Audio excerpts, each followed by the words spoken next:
Well, my brothers and my sisters, beloved, I greet you in the wonderful name of our Lord and Savior Jesus Christ, and welcome to another conversation with one of our Episcopal leaders.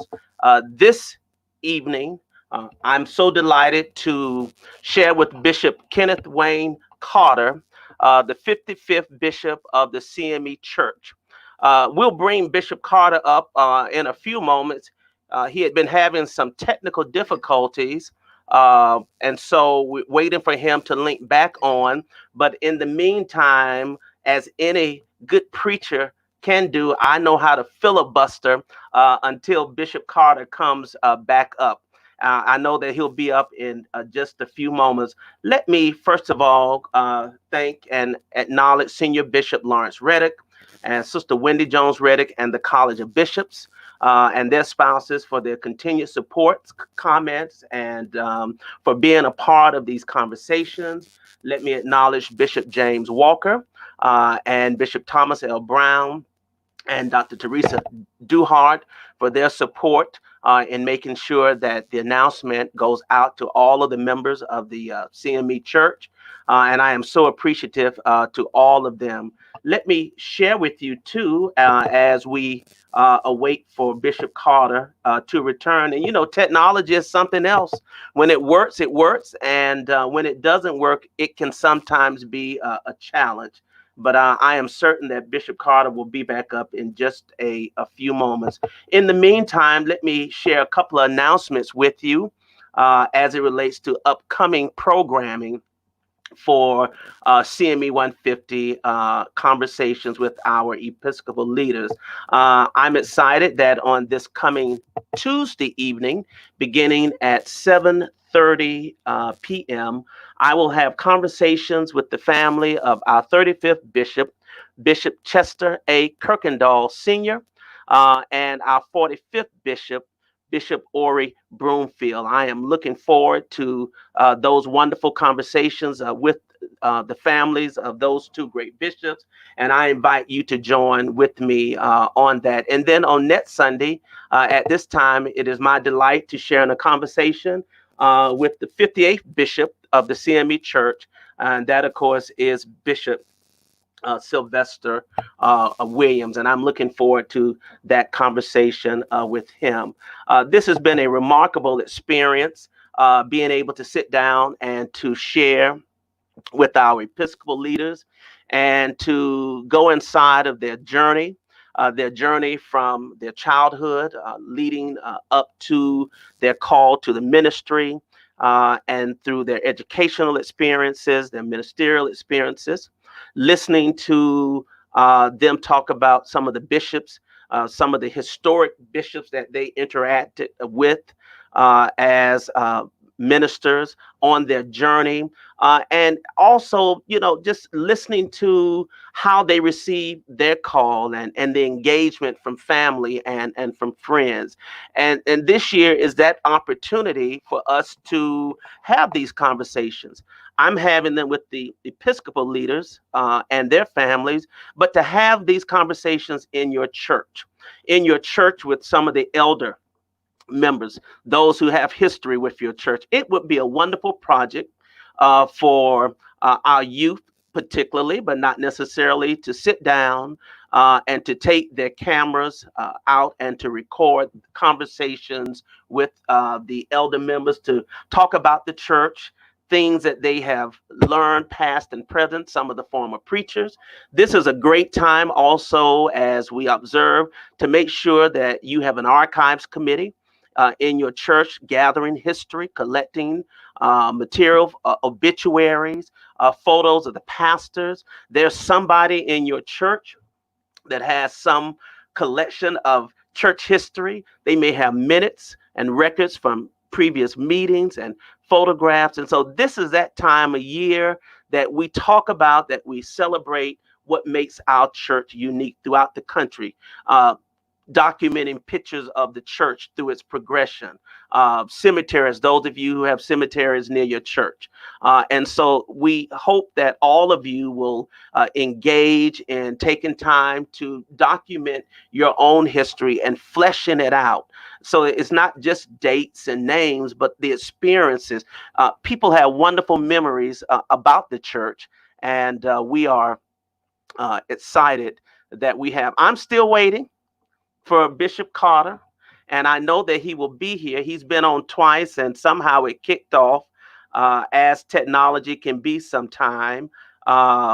Yes, Dr. Duhart, you might want to. He was on, and somehow it clicked off, and he came back on again. So hoping he has a link. We did a sound check, everything worked well, and so we'll hopefully be here. We'll see him here in just a few moments as he comes to share and to talk about his life. And one of the things that I'm looking forward to Bishop Carter talking about is the fact that many of you know or may not know that he was a band director. And you know, he shared with me that is the teaching of being a band director, learning how to be a band director, and orchestrating has been very much a part of his ministry. And so that's an interesting feat as well.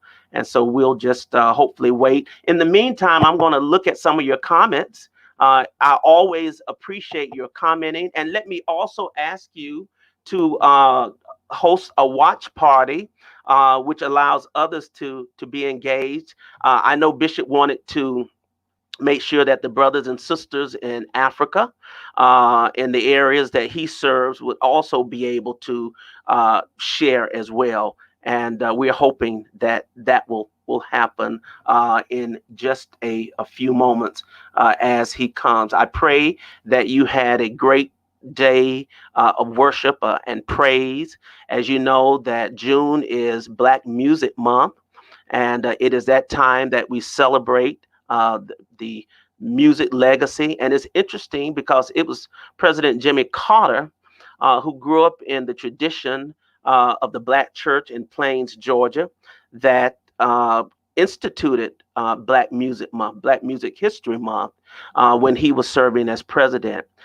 And so this is a time to celebrate all of the various genres of music that are a part of our experience, not just including gospel, but all genres. As we look at, we also hope that you're taking some time to watch some great documentaries on TV. A couple that come to mind: Tell Them We Are Rising, the story of HBCUs, which is an excellent one done by Stanley Nelson.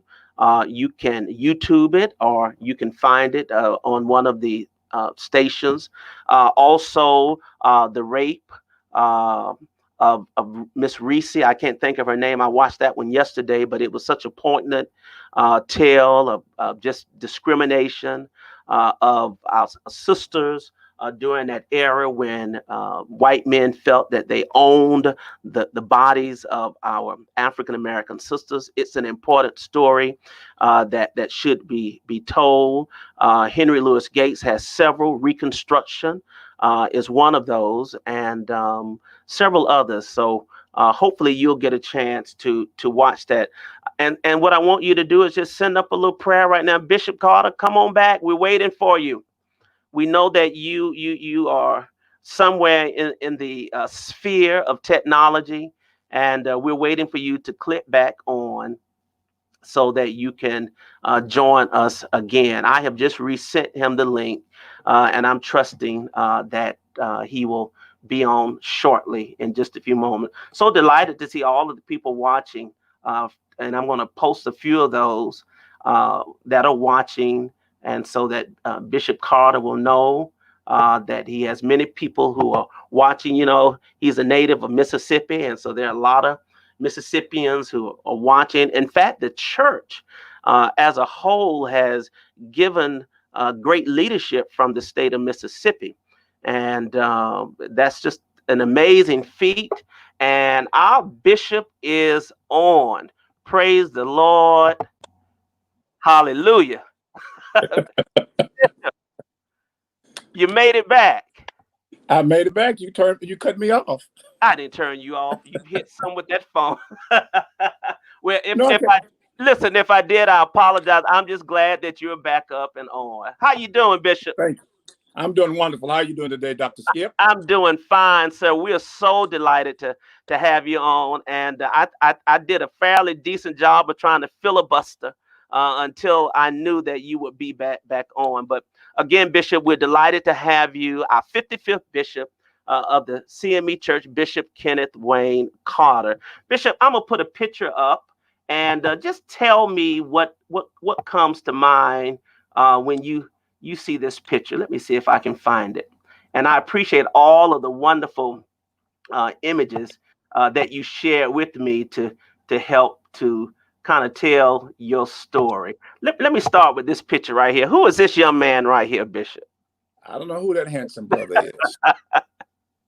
That was my senior portrait in high school with the big afro and with the bow tie look.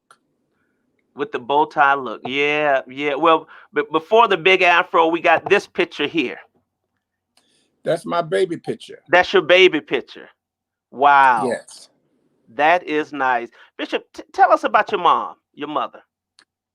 Stella Carter, one of the saints of God, a wonderful, wonderful, wonderful woman.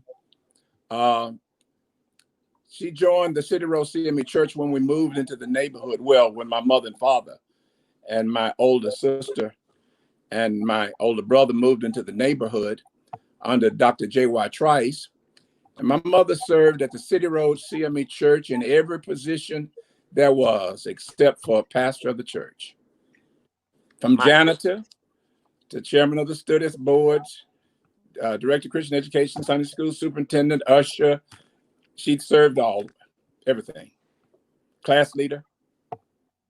She made sure that you all were in church every Sunday, I'm sure. Oh, you had to go to church in her house. If you slept in her house, you were going to church. You were going to church, huh? You were going to church. Yes. Not only was you going to church, after church was over, she's going to drag you through the community because she was a class leader to collect class dues and to find out how the people in her class were doing. Wow. Do you think that's where you got your drive and commitment from your mother to, outreach and visit people? Do you think you got that from her? I think it becomes a source of her and my grandmother. The picture you had of just before then was my grandmother. This is your grandmother? That's my grandmother, and my sister to my right, I guess might be to your left. My grandmother in the middle, my oldest brother. That's me on my grandmother's knee. I was raised basically by her from the time of maybe 2 years old. And she was Church of God in Christ. Mm-hmm. We went to church 6 days a week. Thursday night was the only day that we didn't go to church. And so why not Thursday night? They just didn't have service? Didn't have something. There was something always going on. Monday night they had prayer meeting, Wednesday night prayer meeting, Tuesday night some type of teaching class. Yeah. Nothing on Thursday, Friday night. They was trying to beat the folk to the games and all that kind of stuff. So they had another kind of service. And on Saturday night they'd have singing groups would come in and would sing. And Sunday on Sunday that was not pastoral day. They would have somebody to teach Sunday school, and we'd go through worship and we would go home. But every day except for Thursday, we went to church. Now, was your dad a member of the CME Church as well? No, my father was Baptist, believe it or not. My grandmother was Church of God in Christ. My father that you see in the background, he was Baptist.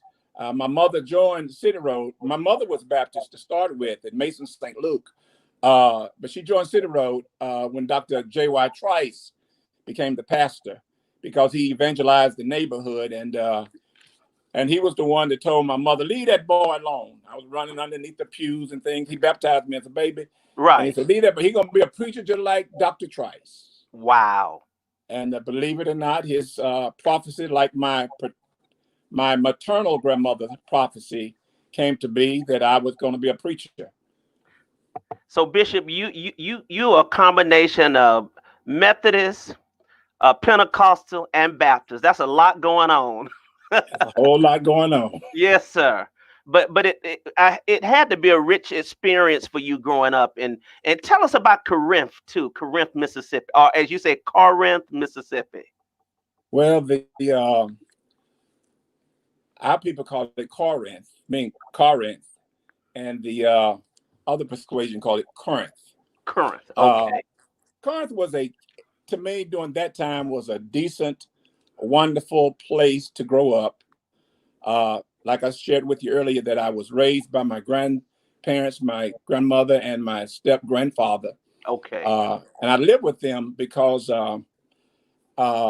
I just really enjoyed being around them. Plus, I was the only child there. I had an opportunity to be spoiled by them, and I got a little bit more than my other brothers and sisters because of my grandfather. He was the dumbest, smartest man I've ever known. Couldn't read his name. Okay. Even if you put him in boxcar letters, but he was an entrepreneur. He would go and sell Coca-Cola bottles and scrap iron, and made sure that whatever I wanted or whatever my grandmother wanted or whatever the household needed, he was a provider. And wonderful, wonderful man. And I would go to church because I was afraid of people shouting, and I would crawl up in his lap, and the mother of the church got to shouting over in her lap. And that's why today people who shout, I kind of get out of their way because I got hit upside the head. Oh my goodness. And this was at the Pentecostal church. It was at the Church of God in Christ, St. James Church of God in Christ. Wow, that is something. Now, Bishop, where is this? Tell me about this group here. That group there, that is at Vacation Bible School at the City Road, on the steps of the City Road CME Church. Dr. J.Y. Trice J.R. McLeod was pastor there. And you would see my mother, she's on the left-hand side, and I'm somewhere down in the middle with the small children. I was probably about 4 or 5 years old during that time. Oh, wow. Wow. And Vacation Bible School was big, a big It event. was a big thing. Yeah. Big event. Right. And kids from all over the community came in, huh? Everybody in the community. And we had it in the morning. Okay. We didn't have that night kind of thing. It was a chance to get the students back in the mood of school. Sure. With arts and crafts and learning the Word of God, learning all the books of the Bible. I wish I could remember them now. Mm-hmm. But it was a wonderful time with arts and crafts, and that's where my nurturing through Sunday school and through Vacation Bible School and CYF took place. Wow, that's great, Bishop. You were very involved in the church. I was looking at a article, a clipping of you. I think you may have been in high school. Let me see if I can put it up here.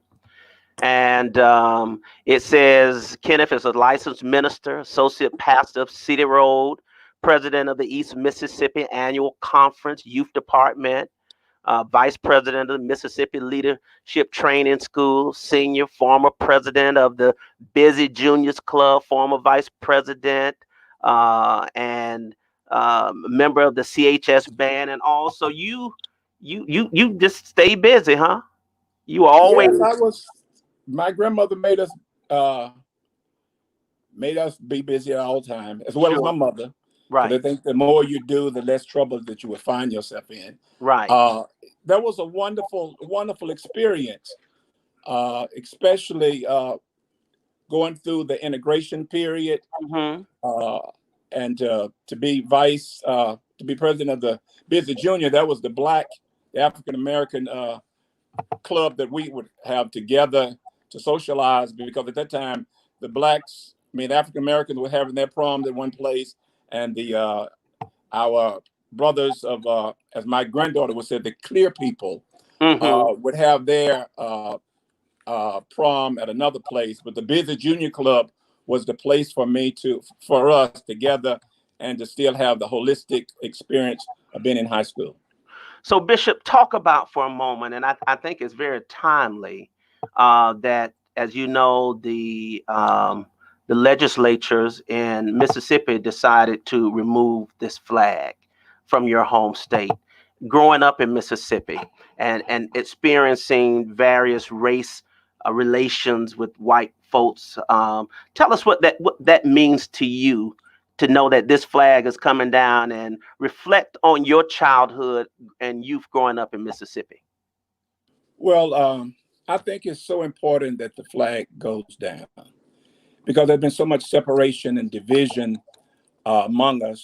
We've always been, as I said, 2/3 or 3/5 of a human. Uh, but Corinth was kind of a different kind of place. Okay. If they didn't like you, they would let you know they didn't like you. Mm-hmm. If they would tolerate you, they will tolerate you.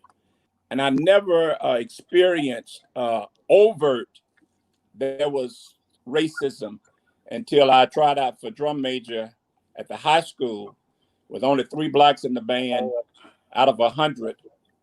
And I was going to be their leader. Wow.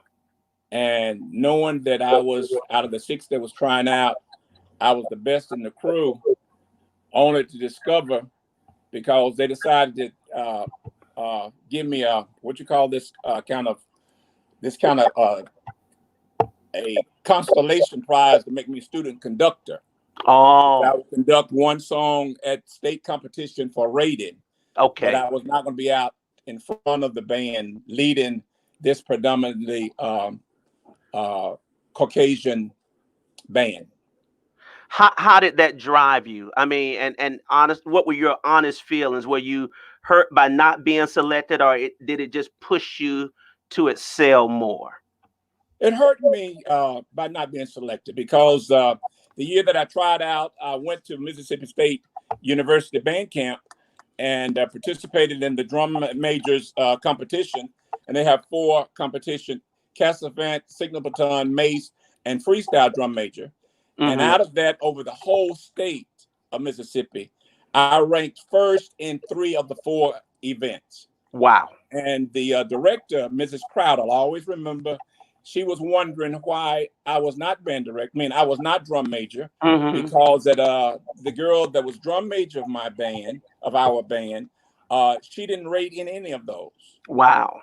And she really wanted to pursue that during that time, Mrs. Crowder. But my mother, like others, they were afraid. You're going to create some havoc and we don't need the trouble, so just leave it alone. But the good part about that really was the place of pushing me to my Okay. ministry. Right. So had you been called to the ministry by that? Now, tell us about your call. Were you in high school at the time? My call goes back before I was born. Okay. My maternal grandmother, Lizzie Wallace Betts, my mother's mother, told my mother when she was carrying me, there's 3 things: you watch what you eat, watch what you drink, and watch what you smoke. Because my mother loves to chew tobacco and smoke cigarettes. Okay. And she said, because you're carrying a preacher. So she prophesied to my mother then.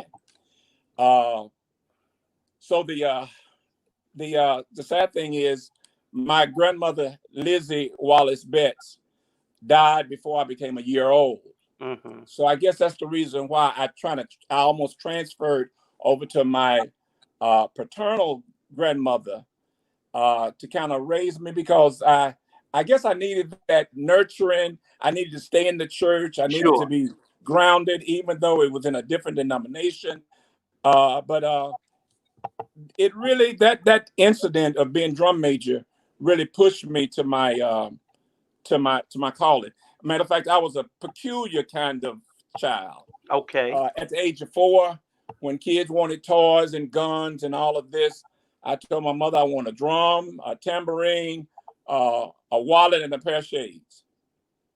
And a pair of shades. Because every preacher wore glasses. So the shades represent the glasses. And I always thought all the preachers was rich. So I needed a wallet to... So that's what I wanted as a kid. And they said, my daddy said, you don't want any toys? I said, no, sir. This is what I want. Right. That's amazing. Amazing story. So when you were licensed, and I think I have your I think your first, you were licensed by Bishop Johnson. No, I'm sorry, that's the No, wrong that's my first appointment. I was licensed appointment. by Reverend J.O. Lowe.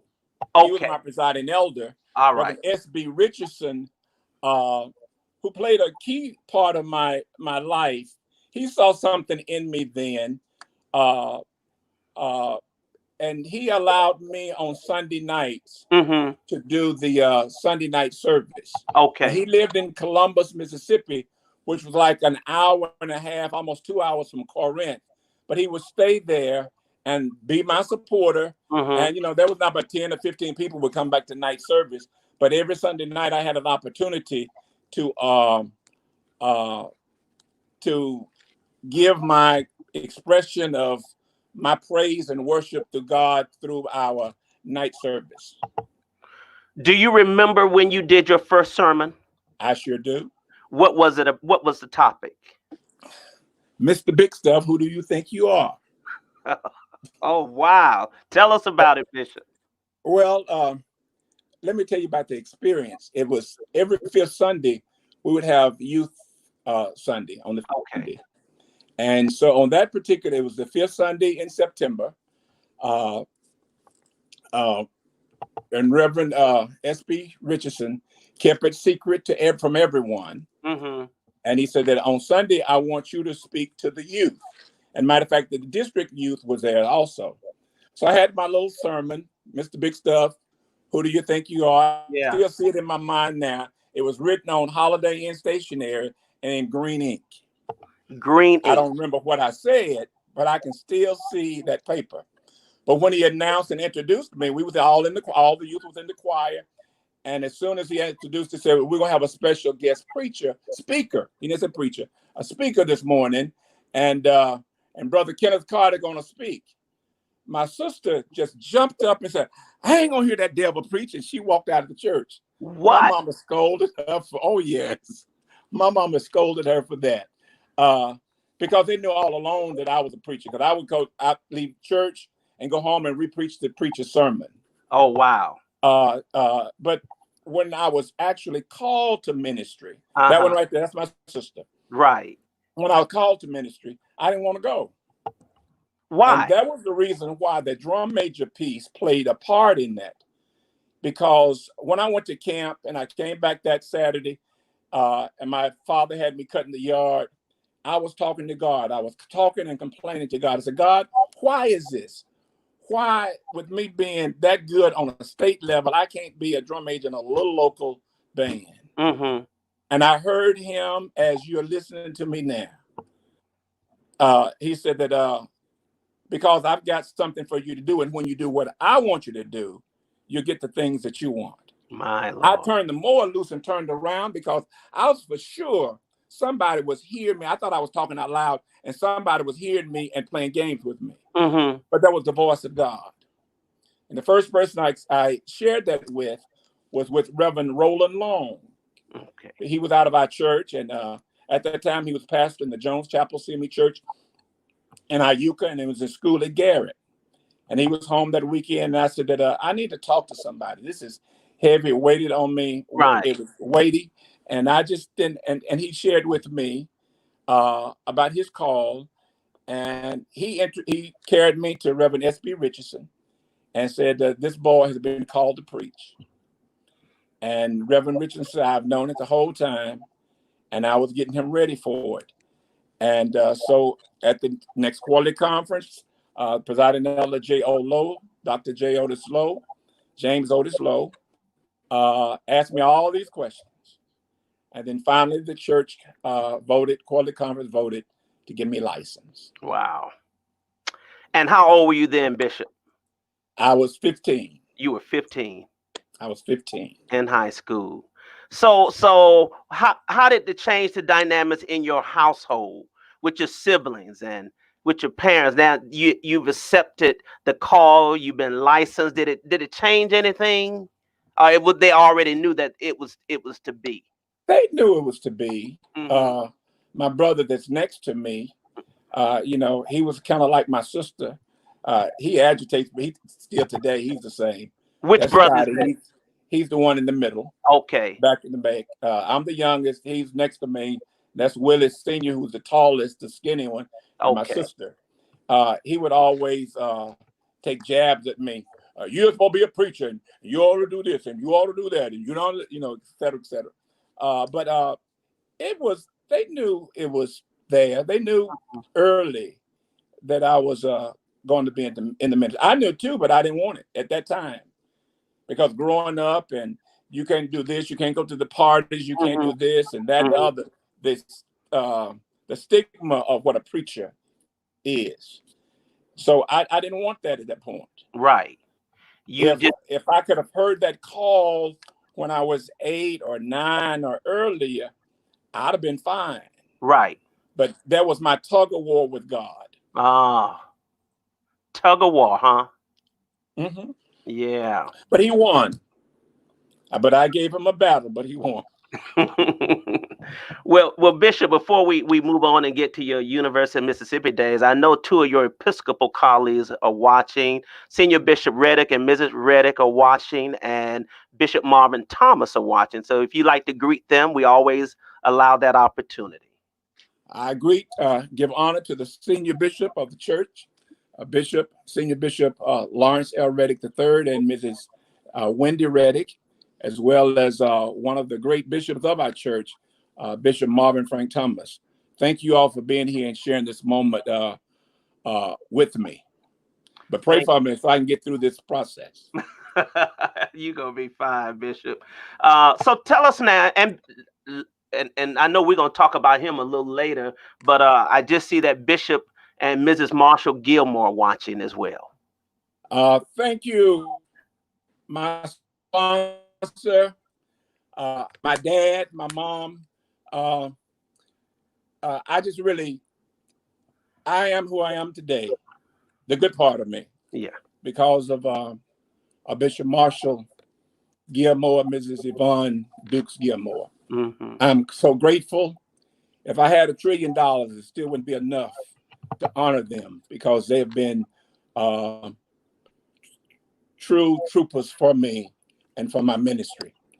I will never forget at my election that Mrs. Gilmore was standing there and was crying tears of joy when I was elected, and along with my wife and my children, my father. And it was just so special that she would come and surround me with that love, and she's always been there. And Yes. my sister Joan, she keep putting me out of the family, but I'm gonna stay in the family, Joan. I know you're listening to. She's on as well. Well, Yeah. Bishop, thank you so much. Glad to have these Episcopal leaders sharing with us. And if there are others that I don't see, somebody let me know, and so I can acknowledge them. And typically, Mrs. Clarice Flates Cunningham is always watching, as she has been, and we continue to lift her up in our prayers as well. We were stalled for a moment. I missed that last part you said. Yes, I'm sorry. I was just saying that we thank the Episcopal leaders for watching, and we continue to lift up Sister Clarice Flake Cunningham. Yes. Yes, as well. So, Bishop, you graduated from high school and you go to the University of Mississippi. Why did you No, No? I Okay. went to Northeast Mississippi Junior College first. Oh, okay. Tell us about that. Well, that was a wonderful experience. I think a part of my drive of leadership kind of started um, there. Yes, sir. I ran for vice president of the Student Government Association, Okay. knowing after my defeat in high school, I was not going to run for the presidency, but they elected me as vice president right there Okay. at Northeast Mississippi Junior College. And by me being a ordained preacher, because at that time I was ordained deacon, the Student Life Center and the cafeteria, a new building, I was the one who did the prayer of dedication for that new building. So Okay. that was a glorious and wonderful time. So, did you know then that you wanted a career in music and directing? I was a music major. You were a music major. I was a music major. I went out in instrumental music and stayed there in instrumental music for a year. And my band director said that I would never be a band director. And so I was too close my second semester to change majors. So I just switched over to vocal music and finished out in vocal music and proved him wrong. Mm, He said that I would never be. And I think that I strive on when people tell me what I can't do, what cannot be done. sure. I think that's that push, that drive to make me prove you're wrong and God is right. Wow. Now you were in Who's Who. Is this from? That's from the same school, correct? Mississippi, I was who's who among America junior college students. Wow, that's great. So you were there for 2 years, and then you transferred. I think I have a couple more pictures. Is this from that experience as well? Correct. That's at Northeast Junior College as well. Okay, Student Government Association. Right. So you were very active in student politics, and were there a lot of black students on campus? That was a nice number, probably about 40% African Americans. And so we really worked hard to make sure that we were counted. Matter of fact, it was the first time they had an African American on the homecoming court. Okay. During my tenure as vice president, we made sure that we worked with our constituents, and we had 3 African Americans on the homecoming court, and also in Who's Who and et cetera. So we kind of broke a lot of the tension of the racism there. Okay. Racism. And then you transferred to University of Mississippi. Transferred to the University of Mississippi. That's where my dad wanted me to go to school. I didn't particularly want to go there. Why was that? But my father always believed that go against the odds. Ole Miss had more racial tension than Mississippi State at that point. He wanted us to go to another school other than an African American school, because he said if you're going to perform, you got to know how they think and how they see things. You need to see from their perspective. And I hated it, but it was probably the best experience that I could have experienced to go to Ole Miss, because there was overt racism there. Sure. Very bad. But the thing is, I made it through it. So it gave me some skin, put some skin on the flesh. Yeah. And they had an excellent music program as well. It had an excellent music program. Mm-hmm. So I went on and I finished there in vocal music. Okay. Did my practice teaching in Holly Springs, Mississippi. And from practice teaching there, I received my first job. And what was your first job, Bishop? I was music director at CME's intermediate school. Okay. And my very first my very first student was Cassandra Davis. Y'all call her Cassie on House of Pain. Are you kidding me? That's my girl. I know Cassie. You know Cassie? Very well. That's my friend. Cassie sung in our wedding, Rose in our wedding. And she made the mistake asking Rose, who gave you the permission to marry my dad? Wow. And Rose didn't know her joking and stuff. And matter of fact, they are good friends from this point on. But yes, that was one of my favorite students. And I had the opportunity to work with Mrs. Coleman's sister there. Okay. Mrs. Ollie. And they took very, very, very good care of me there in Holly Springs. And matter of fact, by the end of the school year, they offered me the band director's job. But I gave myself a vacation to Haiti. Okay. And as my graduation gift. And that's when I met Raymond Williams. He introduced me to my bishop then, which was Bishop Henry C. Bunton. And those who know Bishop Bunton said, boy, what you're doing is good in the secular world. But if you're going to be a preacher, you need to go to seminary. And I really didn't want to go to seminary. I really didn't. I never liked school, period. I'm gonna just be honest. I gotta be transparent.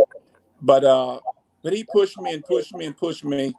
And I finally he got me into Howard Divinity School. Okay. and Wow. and we kind of made a swap on it. Uh, I wanted to leave Mississippi. Yeah. You've been in the country all your life. You wanted to see the bright lights of a city. And I went to Washington, lived there for 4 years, and did not want to come back. You love Washington, huh? Well, I love being out of Mississippi Okay, I got because you. I've never been out of Mississippi other than Right. on band trips with students and but no place there but to stay. So, Bishop, you talked before we get to seminary. You talk about your experience as a band director, and I have a number of pictures. Were those pictures after seminary or before seminary? One of them was during seminary I'm gonna put a. because Oh, sorry, wrong one my up. Let me my put a first few of your band pictures job up. my first band job is when I was in seminary at Warren County Junior High School. Okay. And I tell you how God works in mysterious ways. I needed a little supplementary income, so I decided to substitute teach. Yes. And so they called me in, and at the end of the day, that seventh period, the assistant at that school there, Mm-hmm. uh, the assistant principal opened the door and looked in the room, and she left out. And then about 5 minutes later, Mr. Blanton, the principal, opened the door and he said, "Mr. Carter, when school is out, I need you to come to my office." Now I'm shaking in my boots at this point. I'm just as nervous. I haven't cussed a kid out. I haven't hit a kid. You know, you know, what he wants me in the office for. Right. Right. And he shared with me that the day before, it was an art class. The art teacher could not handle the class, and they burned that classroom. They didn't burn the classroom down, but they set the bulletin boards on fire. Oh my goodness. And when they walked in and the kids was quiet as a mouse doing the work that was at hand, he told me, he said, "Sir, I want to make you a permanent sub." Wow. And I said, "Look at God." And then that summer, I was doing a youth program where the kids would go around cutting the yards and everything. And we was cutting the yards at the school, at the junior high school. And he called me and I said, "Mr. Blanton, I can't leave these students at the by themselves." He said, "You come on in here. I got somebody to watch them." He said, "My band director quit today, That's and I want to hire you as band director." And I looked at him and he walked me through it. As a matter of fact, I sent him a happy Father's Day. right. Now, he's the blackest white man I've ever seen, because African-American students that did not have money for shoes and books and whatever, he took it out of his pocket to make it happen.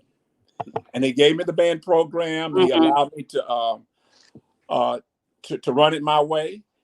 And I knew it was going to be a no. I said, "We have an invitation to go and participate in the World's Fair band competition." The Okay. World's Fair was in Knoxville, Tennessee that year. And he said, "We're going." Okay. I just knew he was going to say no. But he said that we're going. They raised the money for us to go. And we were first runner up in the junior high division. Wow. And on our way back, they had police cars to usher us back in. And I always remember the superintendent of the school at that time said he had never seen so many white women hugging and kissing on a black man. And that's where my band fame started. At Okay. Warren County Junior High School. That's amazing. And then you took a band to Paris. You took a band to the Rose Bowl as well. Would you just talk a minute about those experiences? Yes, sir. The highlight of my band career was there. The Greenville High School Band, the largest African-American high school in the state of Mississippi. They hired me. As a matter of fact, this is where I really need to thank Bishop Gilmore, because I was always scared of bishops. They offered me the job in Greenville, and I was pastoring in Jackson. And I didn't know how to ask him that I really, I got this promotion paying me twice as much as what I'm making in Raymond. Okay. And I was scared to ask him. So, what is his name? I'm looking at McLemore, E.L. McLemore. He was pastoring in Jennings. And he said, well, I talked to Bishop. I said, no. So he told Bishop Gilmore, said, Carter got this job, and he's scared to ask you. So Bishop Gilmore called me and said, if they got another job, tell them I'm available. Because I was always afraid of bishops. I mean, even to this day, there's still some fear with some of them. But he was so grateful. I was afraid that he would think that I was choosing teaching over pastoring. Okay. But he never one day ever downed me for making that move. And that was really one of the best moves of my career, because we took a Division IV band. Okay. And in 2 years, they were all superior. That's amazing. And in 1994, we went to the Martin Luther King parade in Atlanta. And they saw our band. And Eric Martin, who was from Greenville, who was a part of the parade of the Martin Luther King parade, submitted my name to the Rose Parade, and they sent me an application for us to apply. Okay. Most bands take 4, 5, or 6 times before they can go. Right. We sent our application in, got some reference, etc. We forgot about it. And the next thing I know, that we was receiving a letter that you've been accepted into the Rose Parade. That's amazing. In the poorest area of these United States, in the Delta. Wow. This band raised over $500,000 because we went to the we was invited to the Rose Parade, but at the same time, we got invited to represent the United States in the Normandy D-Day celebration in Cannes, Paris. Wow. And so we went to Paris, France, Cannes, France, not Paris. And then the young people was able to do concerts there. And those 2 events, because we decided, I told my band parents, we can't do both of them. Which one we want to do? My band parents said, we're going to do both. And so we carried 119.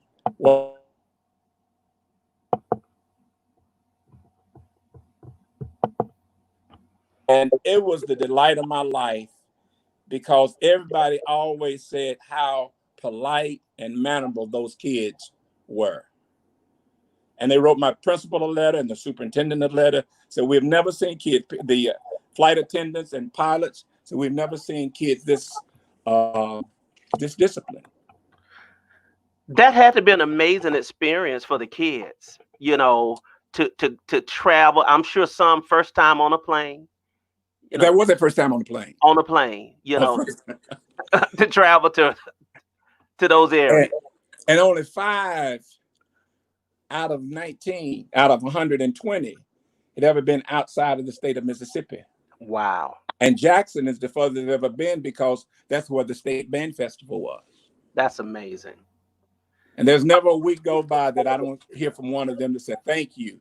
Said that you was mean as HELL, but you taught us discipline, and you taught us if we work hard, we can achieve any goal that we would have. Bishop, I'm jumping ahead, but how did being a band director and the rigors that go with that inform you as a minister and ultimately as a bishop? What was your takeaway as a band director? Me modeling for the students that hard work, faith, and trust in God, you can achieve anything.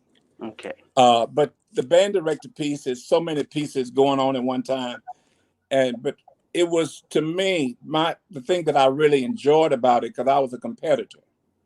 Right. That not getting to be drum major developed a competitive spirit in me and I got that from my mother. I need to go back to her to help me and help you understand this. My mother served on the district level, and she was missionary president at the local church, and she was district missionary president. But when she got to the annual conference, they never elected her because she was not a school teacher. She did not have a degree. Oh. My mother graduated with her GED the same year I graduated from high school in 1975. Wow. And she said to me, now she was the one that pushed me, because Bishop Gilmore wanted me to go to work on after seminary wanted me to go work on a PhD. I said, Bishop, Mm-hmm. I'm no PhD person. He said, well, you need to do something. I said, Bishop, I don't like school. But he continued to push me. But I remember my mother said, I want you to get all the education you can get, because I don't want nobody to ever deny you anything that you feel that God has called you to, because you have the lack of education. Wow.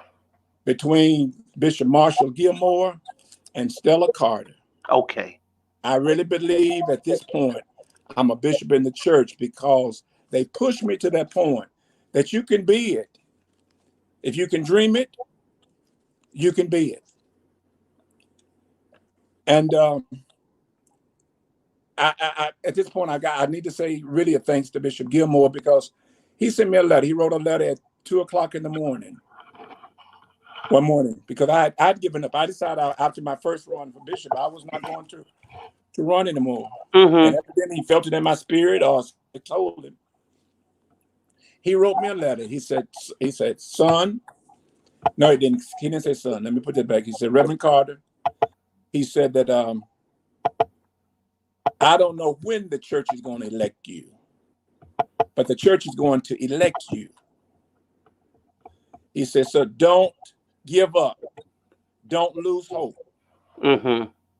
He said, you keep doing what you're doing, because the church sees your work. Wow. So being the band director, the head band director, especially because I was not only band director at Greenville, I was coordinator of music. So I was in charge of the whole music program at the Greenville High School, the instrumental music program. Okay. So I had a staff. So when I walked into my band room, I had 7 band directors. All I had to do was drop the baton and we started making music. Sure. Because the thing is, I've learned that you have to have a team. No one person have all the gifts. Okay. So when you pull together a team, and I think that's what band is, it's teamwork. It's Mm-hmm. the number one sport. Mm-hmm. Mm-hmm. Everybody got to play their part, even if their part is not the same. Everybody will not have the melody. That's right. Everybody's not going to have the rhythm of the That's drummers. right. That's right. But everybody, whatever part you play, if you just got one whole note, that whole note is important in that whole 7 to 8 minute performance. So I think all of that together, pulled together, that's the reason why most people don't understand me. My senior, who's on here now, he said that you start talking about one thing, but when we're trying to wrap our heads around that one thing, you done giving us 10 or 15 other different ideas. And he said, that's that band director, and you're doing all these things at one time. But I think that all of it wrapped in, I mean, it built who I am today. Okay. That's a great analogy, Bishop, and obviously, you and Bishop Gilmore have a very close relationship, which we will explore. In fact, perhaps now, because the picture I put up was the picture of you and Bishop at your wedding to Sister Rose. Where did Happiest you day of my life. where did you meet Sister Rose? Tell us about that. Oh, you're not supposed to ask that question. Well, you knew I was going to ask it, Bishop. Come on now. I broke the cardinal rule. Okay. I was the pastor of Bishop Gilmore assigned me to the Lynch Street CME Church in 1984. Okay. And she was a member of the church, Mm-hmm. always at Bible study, always was actively a part, etc. Matter of fact, she didn't like me because she went home. She went to Woodville in the summer. Okay. To take the children to be with their grandparents, and then she came back because she was a school teacher. She came back, and there was this new preacher in the pulpit. Mm-hmm.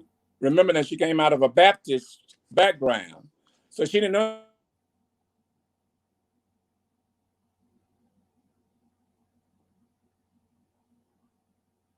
I think I lost it. Okay. Okay. I'm here. So that kind of tickled me. Right. Are we still together? We're still together. Yes. Okay. So I was invited to go to one of the high class sorority gathering to Okay. do the invocation. and to do words of wisdom or whatever. And the young lady that I was dating at that time couldn't go because they were changing over into computers. And she just happened to pass my door. Mm-hmm. And I said, Sister Rose, I said, Sister Rose, I want you to, I need to ask you something, but I want you, don't take it out of context. I said, I'm not asking you for a date. I said, I've got to go to this place and I would like for somebody to go with me. And that was on the week before Valentine's Day. And she said, no, you don't want me. All these other ladies in the church. I said, no. And so she went with me. Mm-hmm. And from that, the rest of it is history. A year later, I proposed to her on the anniversary of our first date. And then I married her in August the 7th of what's that, 1988. Wow. And I thank God for her, because I would not be here today if it was not for her. Mm-hmm. Well, these are some of the wonderful pictures that you shared with me, and That's my daddy. that's your daddy, He and was Bishop. my best man. Yes, Bishop Gilmore, and this is quite a wedding party, Bishop. Can you hear me? I can hear you. Yes. Bishop Gilmore said after the wedding, he said that because we had church, it was a worship experience. Okay. He said, you did everything in the worship, but take up offering. You should have took up offering. I said, yeah, as much as I paid on that wedding, I should have taken an offering. Wow. Now, Mrs. Carter was an educator as well. Right. She started off as an elementary school teacher. Okay. And we went back to school at Delta State together. And Okay. she worked on her master's, became a counselor. Mm-hmm. And when I was working on my master's of music. Wow, that is great. And so, did she go with you when you went to Howard University? No. So this I was met her in Jackson, Mississippi, right afterwards. okay. I got you. Yeah. So your Howard experience and your DC experience was great. You graduated. You got your Master's of Divinity. Did you go? It was almost great. Almost. What happened? And I think that when we start talking about the road to the episcopacy, Yes. Bishop Broomfield, after my first year at Howard, Bishop Broomfield became the bishop. Okay. And for some reason, he took to me. He gave me a lot of advice. Mm-hmm. That when I was dating this young lady, matter of fact, I was engaged to her, and I didn't want to come back to Mississippi. Okay. Because she was not going to go back. She didn't want to go to Mississippi. She was the only child. And Broomfield said that 2 things you got to do. He said, number 1, black and ugly as you are, you need to find you a pretty yellow woman. Oh my God. Did he really say that, Bishop? He said that. He said, because the thing is, you got to make sure that your children look decent, because you ain't going to make them look decent by yourself. And the second thing that he said to me, he said, Carter, don't get too wrapped up in her. He said, you can take a country girl to the city, but you can't take a city girl to the country.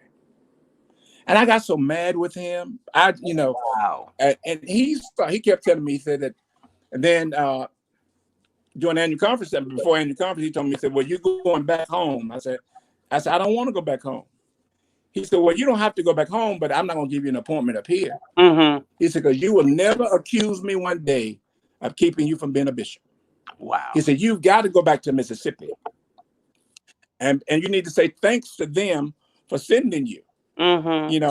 I only got $300 worth of financial help. And then I said, that's a whole lot of things. But he said that, and then he said that I see a bishop in you. I said, Bishop, that's impossible. I said, my daddy is not a preacher, nor is he a CME. I didn't go to a CME school. I didn't go to a CME seminary. There's nowhere in the world. And at that time, we've only elected like 50 about 50 bishops, less than 50 bishops. Mm-hmm. I said, what do I look like at all these thousands and thousands of preachers that I could be a bishop in this church? That was impossible. And he said, well, he said, I'm gonna tell you. He said that he said, I made it.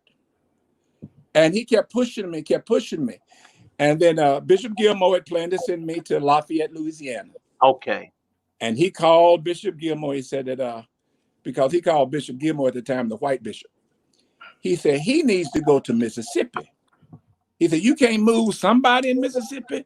He needs to go back home. And I didn't realize that, to me, none of that made sense. Mm-hmm. Because it was like me trying to win the lottery. Sure. 1 out of 3, so many million chances that would happen. And Bishop Gilmore sent me to Lynch Street CME Church. Okay. And then that's why I started my stewardship piece. Right. Because after the second year there, we burned the mortgage on that church. And then 2 years later, I went on to Jennings Temple when I was transferred to take the band director's job. And then we burned the mortgage there, I believe. I don't have the data in front of me. Mm-hmm. But that became I never built anything because I always figured that in order to get elected to bishop, you either build a new church, Yes, or you do something. But I never built a church. I just paid them off, which taught me a whole different ball game of stewardship. That's how I got involved in the stewardship ministry of the church. But it was, but Bishop Gilmore always supported me, and I was afraid of him. And Joan and I were good friends because at my first annual conference in Mississippi South,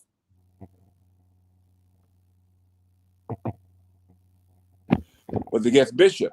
okay. And he was telling about, I would call him at 2 or 3 o'clock in the morning, and we have discussion. And John, I was sitting next to Jones. Jones said, "You better not call my dad at that time of night. You might not ever get to church." So Joan and I bonded as friends. We fuss and fight. We are really like brothers and sisters. We fight all the time. Where she said she posted she said sister. I said you almost really have a good relationship. We got a good relationship. Lots of fun together. Bishop, let me also pause and acknowledge that and this will give me an opportunity to also to share again that our 58th Bishop Sylvester Williams is watching. I'm losing you. Okay, can you hear me? Bishop, can you hear me? Yeah, I lost you for a moment. Okay. Well, Bishop Sylvester Williams is watching, and he sends his regards. And of course, he's my guest for next Sunday at the same time. So I wanted to let you know that he was watching as well. Well, thank you very much for being here, Bishop Sylvester Williams. And that's my Kenya bishop. He went to Kenya with us for our international unity summit. Oh, wow. I thank and praise God for him. Yeah. I thank and praise God for all of you bishops who are on the line. Well, we're looking forward to him and looking forward to talking about that Kenya experience. And we want to say hello to Mrs. Lily Lockett as well, who's watching you. Hello there, Mrs. Lily Lockett. I had the opportunity to interview her and her family last week on Bishop Lockett as well. And I've seen him in a couple of pictures near you in your Episcopal experience as well. Yes, he was my campaign manager, and he went with me several times to Africa. Mm-hmm. And the way we got the Dr. Elnora Ham Library and Conference Center, it was through his thoughtfulness, because we needed some money, $25,000. And he said that, let's check with the missionaries. I said, I don't think so. Mm-hmm. So he called Dr. Elnora Ham on my behalf. And I'm grateful today to Dr. Elnora Ham and Bishop W.E. Lockett. Yes, sir. And that's the reason why we named the Village of Hope, the Edward E. Lockett, Bishop Edward E. Lockett Village of Hope in Haiti after him, because of his mission experience. He loved the mission work. And he went with me, and when I went off to do some stuff in DR Congo, he was there building the Susie Horns sewing center. So he was a tremendous blessing to my ministry in Africa, the Wow. first go around.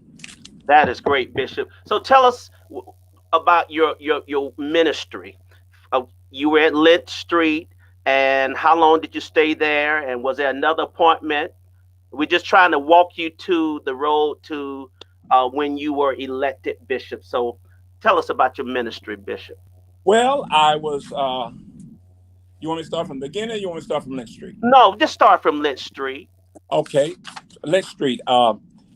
In 1994, 1984, Bishop Gilmore assigned me to Lynch Street.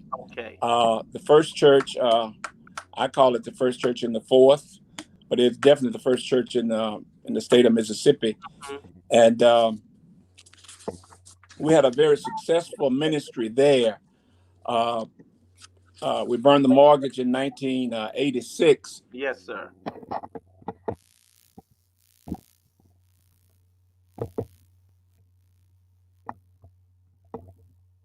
Opened in Greenville.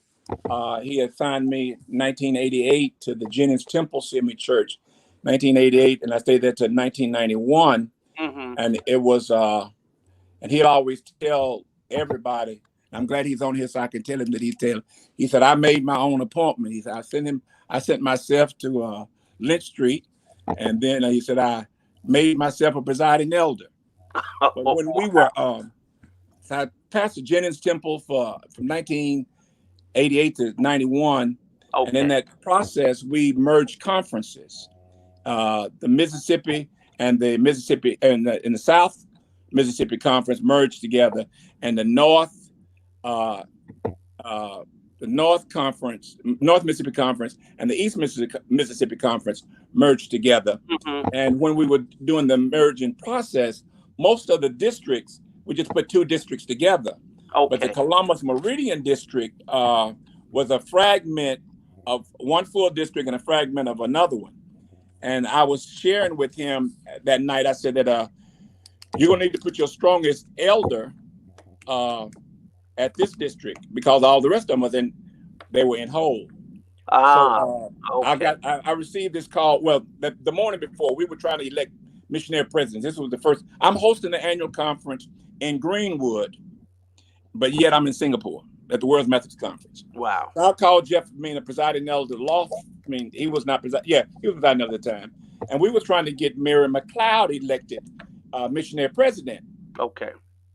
And we talked and we worked. And he said, and Lofton said, Kenny Wayne, Bishop want me to go to Columbus Meridian District. I want to stay on the Gloucester Hattiesburg.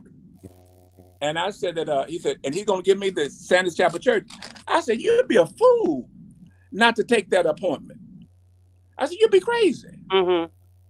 And so at 2:00 in the morning, I was rooming with Raymond Williams at the World Methodist Conference. I would get this telephone call, and Bishop Gilmore said, Brother Carter, I was giving you a call. You said something to me that when we were doing this, that I needed my best presiding elder in the Columbus Meridian District. Never been a presiding elder. Okay. And I said, what do you mean? I said, you want me to suggest somebody? He said, no, I'm suggesting you. I said, Bishop, have you lost your mind? He said, no, I would like to, he said, if you would go. And I just thought about what I said to Jeff Lofton. He would be crazy. Right. And I accepted that challenge. And that's probably the best work I've done in the church. As a presiding elder. As a presiding elder. Matter of fact, it was because I found that the pastors don't have a pastor. And in the 2 years that it was the smallest district because we only had 25 churches. The Gloucester Hattiesburg had 35 churches. Mm-hmm. The Greenwood Jackson Church had 48 churches. So I had the smallest district. Right. We was compared with the other two districts, except for with the Missionary March. Everything else, Columbus Meridian District did it. But I always had 100% cooperation in all of my meetings with my pastors. Wow. And that's where they always think I'm grandstanding. So I had Miss Beverly Wilson, not Wilson, I'm sorry, Dixon. She was my secretary, and she typed all the pastors' reports. We Mm-hmm. put all this stuff in a book. We passed it out to the annual conference. We had all of our information in one pile. And it taught me organizational skills, but it also taught me how to pastor pastors Okay. and to try to be there for them when they needed me. And I had to help them move the church from the level of where they are to where they want to go, and to ignite fire under those who really didn't know where they wanted to go. Mm-hmm. So that Columbus Meridian District was an awesome place. And then when Dr. J.Y. Trice retired from active ministry, Bishop Gilmore asked me to go to that district. I got kind of excited because it was the largest district in the church. Okay. But then I realized sometimes bigger is not always better. Mm. So, but it was a wonderful. I had a great time in pastor in the Greenwood Jackson district. We did some wonderful things, and while I was presiding elder there, and then one day while I was in the band room, I'm telling it all, Bishop Gilmore. When I was in my band room working, really I wasn't working because after my band period was over with, I was finished for the day. Um, I get this call. Bishop Gilmore had never called me on my office phone, never. And he said that, he said, Rem Carter? I said, yes, sir. He said that a friend of mine needs your help. Okay. And I said, need my help? He said, yes, the Bishop Graves needs your help. And I said, if you can help him, you will really help me. I said, yes, sir, if I can help him, I definitely would do this. Sure. I said, do you know what he wants? He said, no, I'm going to let him tell you. And by the time I dropped the phone, it wasn't 15 seconds. Bishop Gray was calling me. So I said, oh, Lord, Bishop Gray must have been on the phone call with him. But he asked me, he said that, Brother Carter, your bishop said to me that you're the best person to go to this church. I got a church, I need some help. I got a church, I need some help. And you're the man, you're the man. And I said, okay. I said, where's the church? He said that Trinity CME Church. I said, Memphis. He said, yes, sir. I said, is that where Velma Lois Jones is a member? He said, yes, sir. I said, well, no, sir. And but the thing is, I went there. That was probably the hardest decision, but it was something about that appointment. What it did several things for me. It really taught me how to pray. It really put me in touch with God and taught me how to pray. And Velma Lois Jones' mother loved me. I mean, she loved me. And when she wanted to kind of, go to Velma Lois Jones, Yes. her mother would get up and say, Velma Lois, sit down. That's my pastor, and you're going to respect him. Mm. And I said, wow, look at God. Because that was my only fear. Because I've never feared any appointment. Okay. But that was my only fear. And sometimes the perception we have of people are not really what we always see. So the fear was with the perception of the church. Is that no. The fear was she was kind of a vocal person on the general conference floor. Sure. Right. I understand. And I don't like controversy. That's one of the things I would back away from that, because I think that you get so much of it, it gets in you. I hate negativity. Mm-hmm. I don't like negativity. I'm not saying she was negative. Don't y'all take it back and tell her, because Velma Lois and I are good friends now. Because I always talk about her mama, because her mother was my salvation, and Fred Johnson. Because that church, love that church, because it made me who I am today. Because that church, we would have 125 in church on Sunday morning, and we had church conference every Monday night. Not official board meeting, but church conference every Monday night. And I would have 150 at church conference. And we came to fight. And so why so many Bishop, why so many church conferences? Because we had to pay bills. That was our time. That was a fighting time, I would call it. Okay. It was a hard, difficult time for me, because I didn't like that kind of, matter of fact, it got so rough that a couple of ladies got into it. And one lady said, if you meet me outside and get to my truck, we can end this. And I stopped them at that point. I said, time out. Right. I said, I'm not going to be here long. Yeah. If you got something to say, direct it directly to the chair. I don't want y'all be doing this. Right. But they really taught me, but it was about we were in foreclosure. That's the other piece. The Mm. church was in foreclosure, Okay. and we were about to lose the church over $30,000. And but they would never agree to a plan. They never agreed to a plan. I told my wife after about 8 weeks of that, I Mm-hmm. told my wife, I'm going tonight. If we don't come up with some kind of plan, because the plan I would put before them, they didn't like it. I said, well, you give me a plan. I just want us to work together. Okay. But the Lord works in mysterious ways. Yes. Yes, sir. I told my wife, I said that if they don't agree on something tonight, I hate to do this because I've never done this to a bishop because I made a commitment in full connection. I will go where I'm sent and I will stay there. Okay. But I told him, I said, I would leave and tell Bishop Graves, I can't do this. I really can't. And it's no reflection on you. Mm-hmm. But that day, the enemy of the church, he got up and said, let him do anything he wants. Let him do anything he wants. Ain't nothing going to happen anyway. Nothing going to happen anyway. Nothing going to happen anyway. All I wanted to do was to get it on the floor that the church said we can start moving forward to save our church. Mm-hmm. And that night, I appointed a committee, and we got our program off. And in 30 days, we raised the money, didn't raise enough to pay the church off. But Mm-hmm. we had everything lumped in because we had a beautiful parsonage. I was trying to pay the parsonage off. We hadn't paid staff in over a year. I was trying to do that. Our goal was $150,000.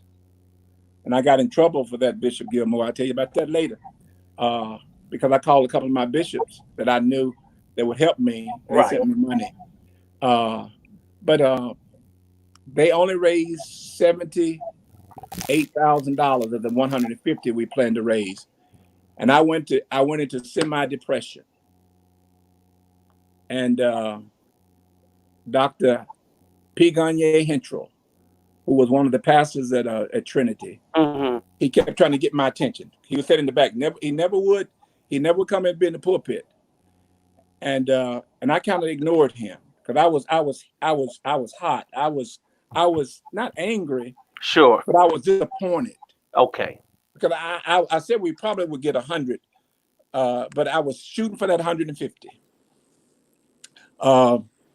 So I kept ignoring him, and I started looking to the right side of the congregation and talking to them. And he walked on up to the pulpit. He said, "Brother Pastor, I need to say something." I turned around. I couldn't tell the man no. I wanted to tell him Mm-hmm. no, Mm-hmm. but I couldn't.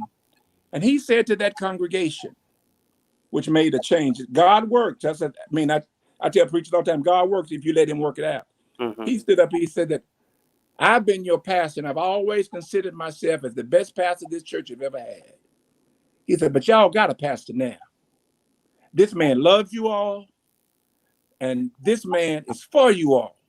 Now y'all stop that foolishness, and you all do what's right. The next Sunday morning, Mm-hmm. they brought the balance No.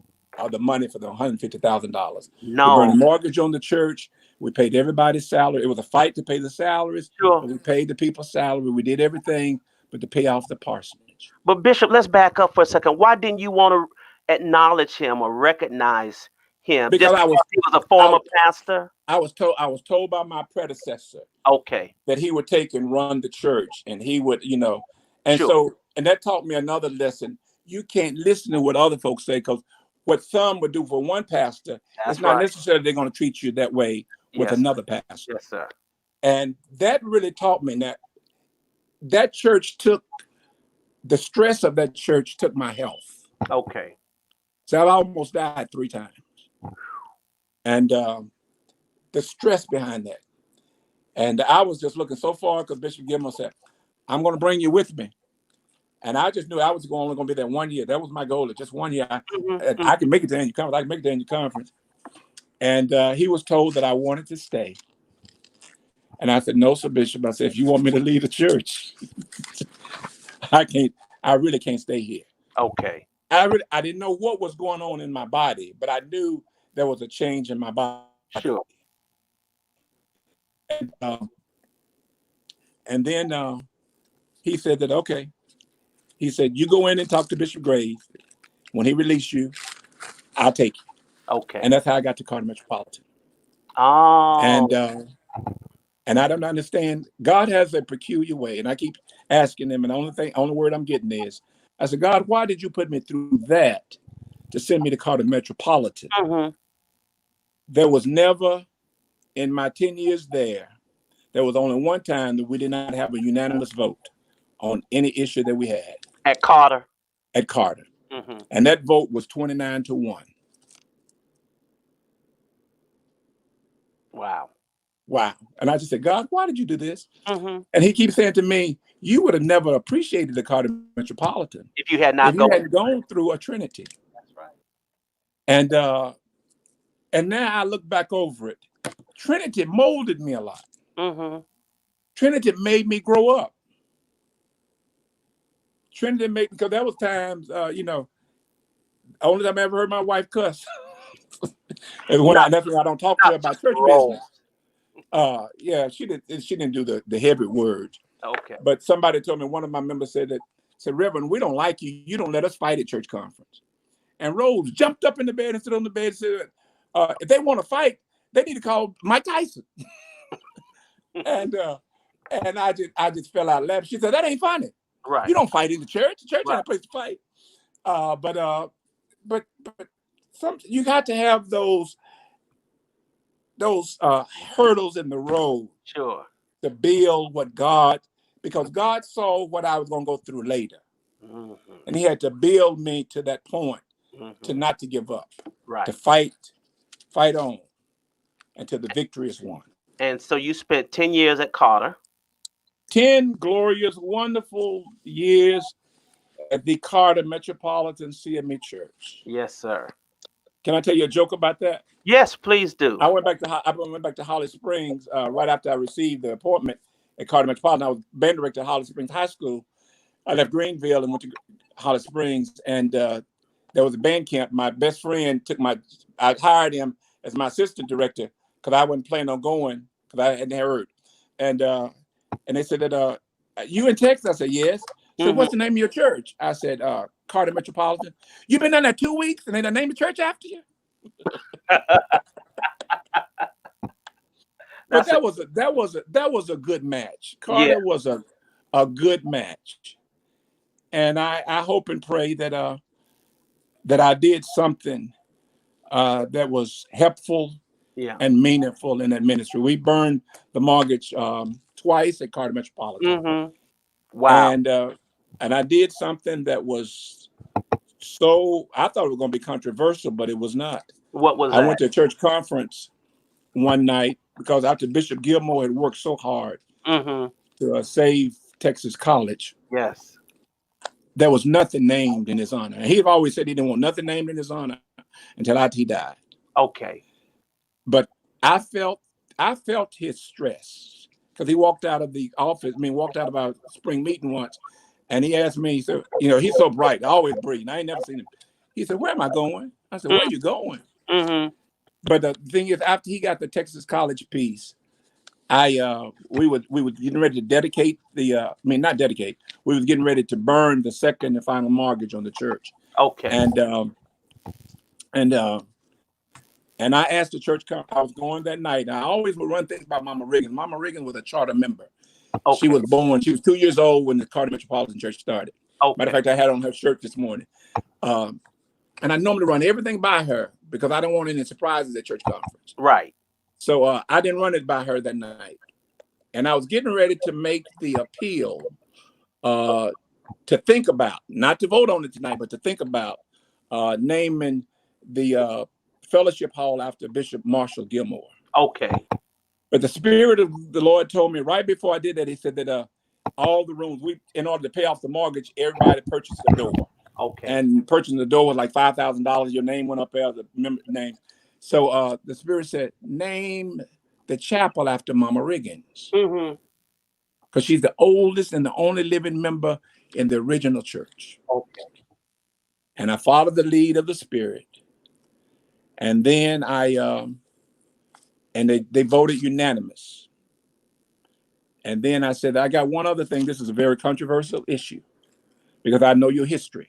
I Right. know your history. I said, this is controversial. I said, but I want us to consider naming the fellowship hall in honor of Bishop Marshall Gilmore Okay. because of all he's done for Texas College to save our college. Right. We need something named after. I know he's going to say no, but I said, I want to do this. As soon as it got out of my mouth, Mama Riggins jumped up to make a motion. I said, Mama Riggins, no. I told her, I said, we're going to talk about this because I don't want this to be sidewalk and parking lot talk. I want this to be where the church. And she stood up again and said, Mr. Chairman, I move. I said, Mama Riggins, we're not going to vote on this tonight. We're not going to vote on it. I want us to talk it through. I want us all to have an understanding. And she said, I know what you're talking about, but it's a different situation. Right. Right. And she stood, and one of the members said, let her make a motion. And then Mama Riggins stood up and she said, I'm a member of this church. And I'm going to make the motion. So I let Mama Riggins make the motion. And I made everyone, I didn't ask them to vote aye or raising their hand. Okay. I said, you got to stand. Oh my goodness. Every member in that church conference voted to name that fellowship hall after Bishop Marshall Gilmore. And the thing, to this day, I've not heard not one person negative say we shouldn't have done that. Not one. Wow. And then Bishop Gray slipped in on us that Sunday when we named it after him. And that was a wonderful experience. I will never forget that day. And I want to thank him. Yeah. Because of all that he's done.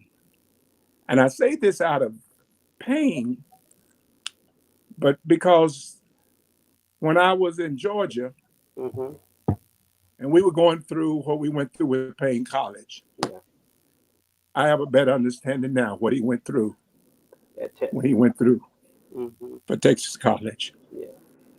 Man of God, thank you for what you've done for the Christian Methodist Episcopal Church.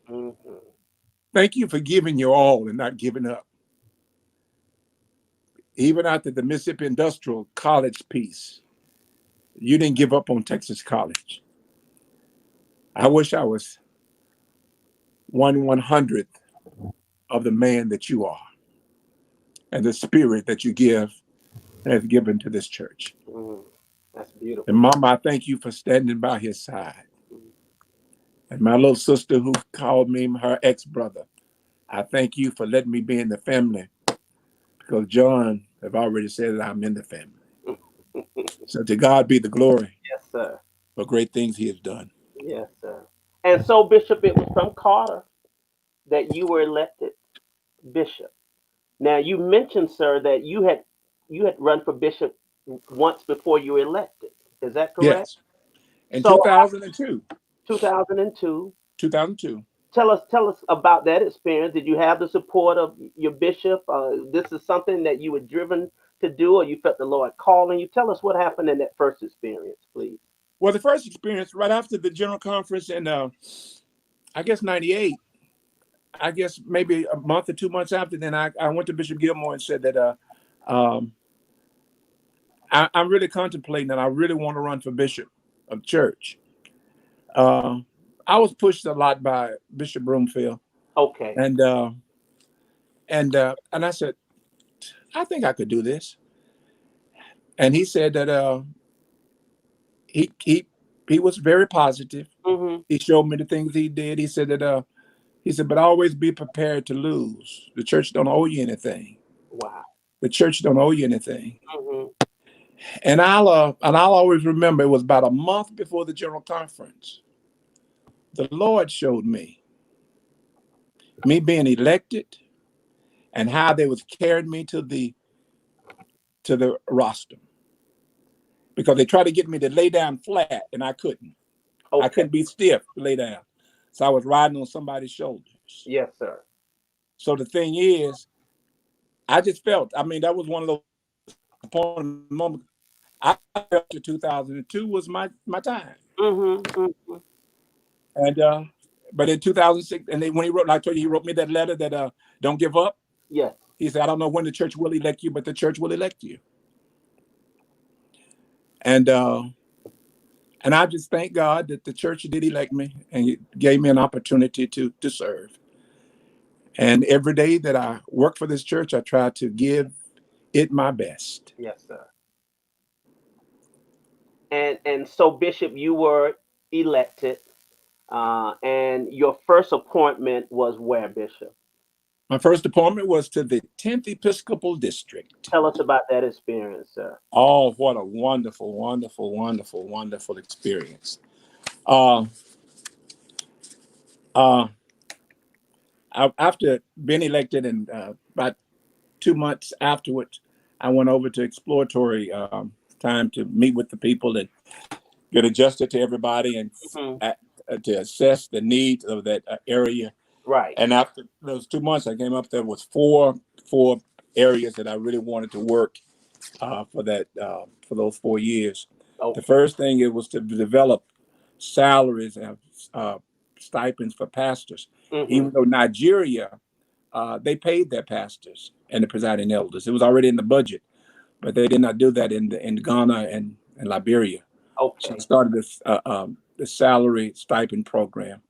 And the second thing was that I wanted to build the Breeden Montgomery Bible College, because when I was going around to the different conferences to have our meeting, Mm-hmm. uh, some ladies really just took over my meeting in the East Mainland region. We were meeting together, and the ladies just shook her finger in my face, and she said that every region has a project, but our region does not have a project. Mm-hmm. And so that the bishops have been telling us they were going to build a Breeden Montgomery Bible College for years and years and years. What you going to do? Mm. And I made probably the biggest mistake, but the best mistake I've ever made. I stood up and said, I'm going to do I promise you two things. I can only promise you two things. Right. I'm going to be the best bishop I can possibly be for you. And secondly, I'm going to get the Breeden Montgomery Bible College built. All those folk got to jumping up and shouting and da-da-da and dancing around, etc. I saw their excitement, their enthusiasm. And I told them, I said, let's not wait on this. I said, let's go tomorrow. I said, when I passed by Breeden Montgomery Bible College property, the grass was taller than I.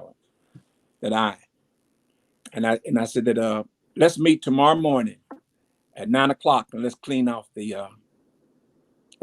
lawn so we can see what we got. Yes.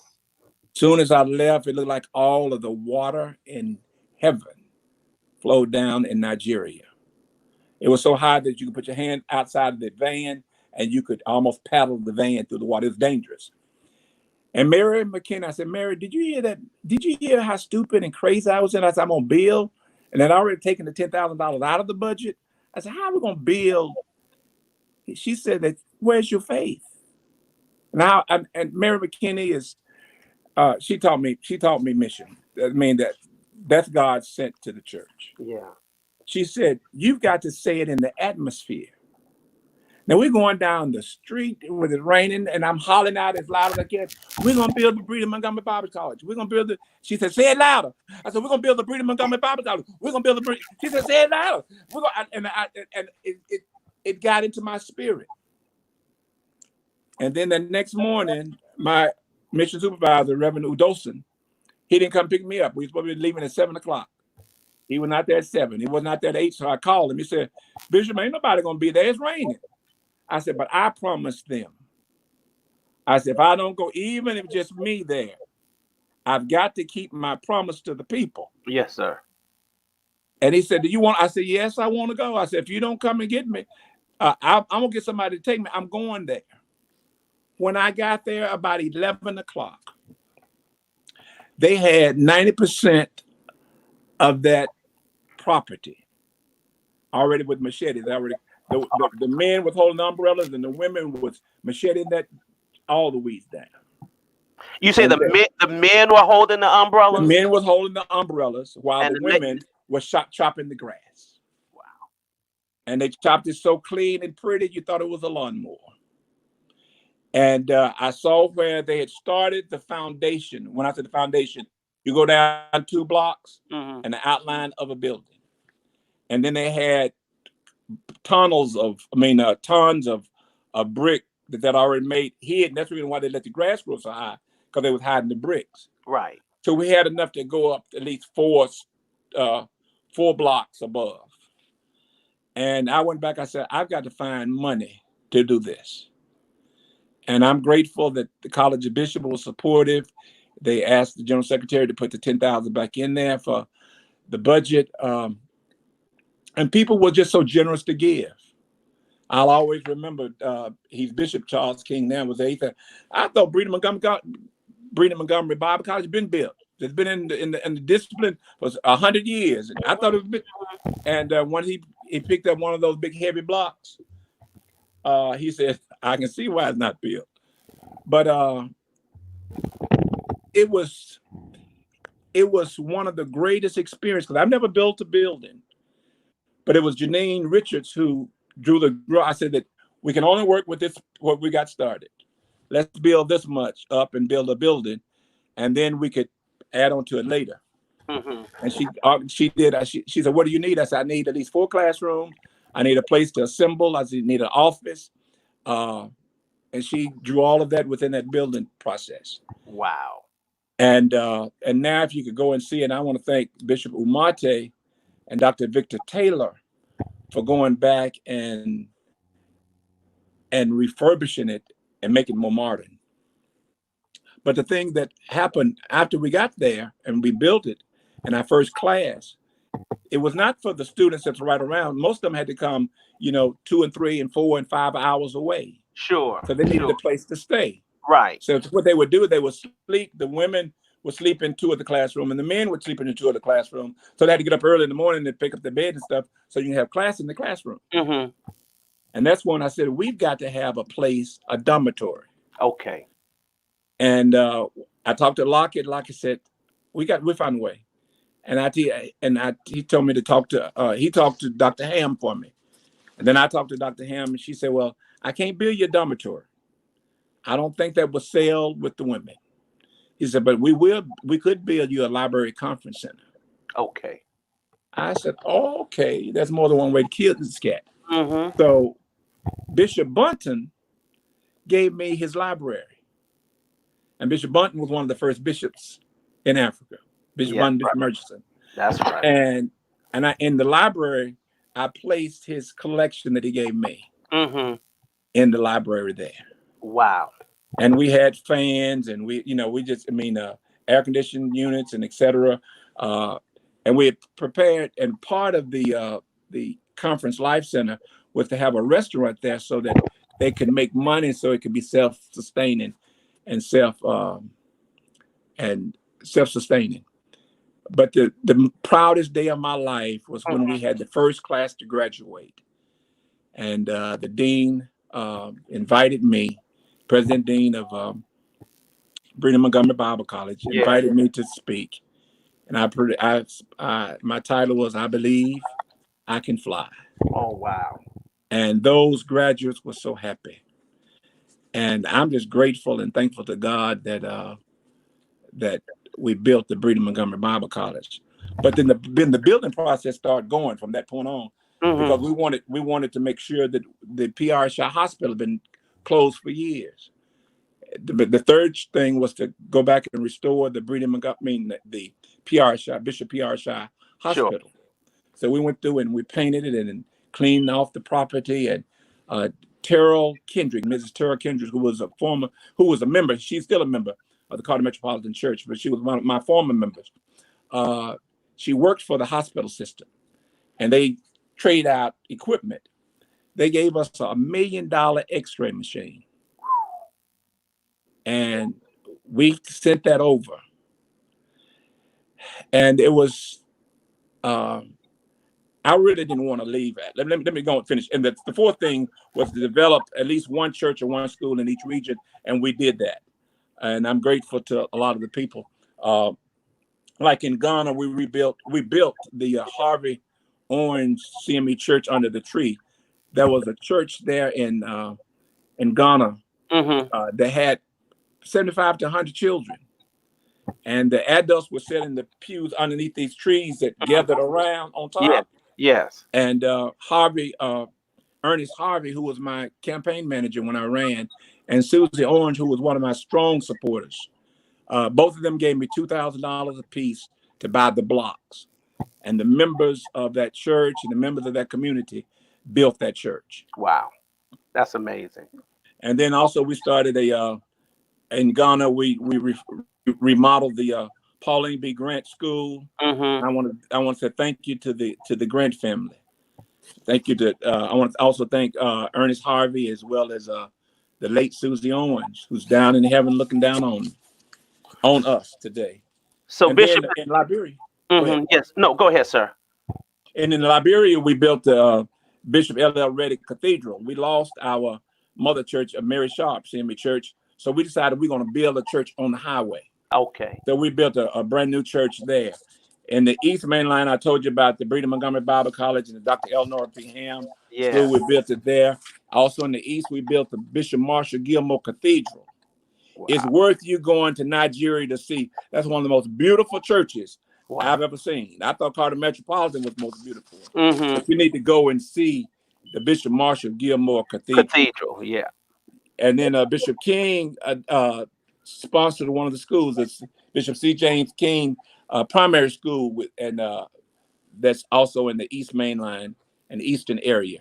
And then in the Southern region, we renovated the PR Shy, I said earlier. But in that hospital, we also put a new well. And I want to thank the Tupelo and Aberdeen District missionaries for their help. They built that well.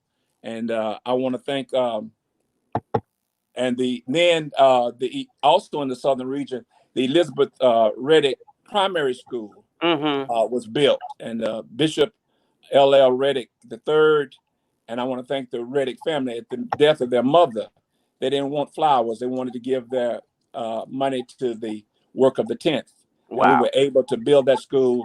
And Bishop Reddick was there and Mrs. Reddick was there for the laying of the foundation, and they Hmm. came back when we dedicated. I'm just grateful for them for their support. In the Western region, we was donated a compound by Deaconess Grace Onduji, who gave us really it was a 6-bedroom house with a library, with a conference center, with uh, a 2 upstairs, downstairs living quarters that was given for the bishop's residence and the for when missionaries would come, and we remodeled that, painted, in the bungalow for the service quarter in the back. We added on to that to make it a livable house. Wow. And I'm grateful to Bishop and Dr. Thomas L. Brown Hmm. for they sponsored that. He was my classmate, and all of the furniture uh, he donated to us and gave us money to get all the painting and stuff done and get the renovation done to the place. And I'm just grateful for him and the 4th District during that time for making that happen. In Jamaica, we rebuilt the Joseph C. Cole School after a storm. We remodeled the school. It's right next to the church in Elizabeth, uh, Jamaica. And I'm grateful for this Faith CME Church, Reverend Laura Blair, and the Phillips Hmm. Metropolitan CME Church. Not only did they helped us build the Breeden Montgomery Bible College, they sent electricians, they sent carpenters, they sent bricklayers, and uh, and in all these projects, also Carter Tabernacles family, they helped. Matter of fact, we built a school called the Carter Tabernacle uh, College Preparatory School. Uh, and we're grateful. I'm just grateful for all, because I didn't do this alone. Sure. Uh, and I got to say a special thanks to Mary Campbell McKinney. She's still with me all the way. Yes. I really didn't think I did anything in Nigeria. I really didn't. I looked at that situation, and I went back and looked at my 10th uh, district report to the General Conference. And I called Mary and said, Mary, do you understand all the stuff we did? Hmm. And I can't quote her like she said it. Right. But she said, yeah, you worked me to death day and night. I know what we did. But it Right. just did not seem like it was much. And I guess that's what happens with me in all of my ministries. I don't ever feel adequate enough that I've done enough for all that God has done for me and for all that this church. I've seen almost most of the world because of the Christian Methodist Episcopal Episcopal Church. Church. Yes, sir. And I can never give up on that. And I Wow. just want to thank the wonderful people. And then we moved from that into uh, to East and South Africa, the DR Congo. Dr. D.K. Magungo gave us 78 churches. And those 78 churches turned into over 600 churches. And then we went into Rwanda and Burundi and Kenya and Uganda and Tanzania, Johannesburg, South Africa, Zambia, Zimbabwe. And we went from 300 and given to me, not given to me, was put in my trust. Yes, sir. To over 1,788 churches. And God is not through blessing yet. Not yet. Not yet. I'm And so excited. Oh, no. listen, listen. It seemed like you were ordained to be there. God opened up the doors. People showed their generosity and love to support the church through your ministries there. And you spent how many years in the 10th, Bishop? I was in the 10th for 4 years. And then from the 10th, you came to the Georgia. sensational, sizzling sit, 6. Barbara Campbell would say. Yeah. Can you just tell us about your 8 years in the Sitz Episcopal District? Well, I really didn't want to go to the 6. I really wanted to stay another 4 years in the 10th. Okay. And the reason why I didn't feel that my work was done. And I went back and or had several people. Number one, Bishop Lakey approached me and said that Georgia needs you. And I said, no, I didn't want to go to Georgia because I didn't want to follow him because I'm not a preacher. And, I said, I don't ever, as a band director, you don't ever go into a good program. You go to a weak program so you can build it up. And I didn't want to do that. I knew if I would go to Georgia, that would be my failure. Okay. And so he told Bishop Gilmore. Bishop Gilmore said that Bishop Gilmore said, well, you going somewhere, you coming out of Africa.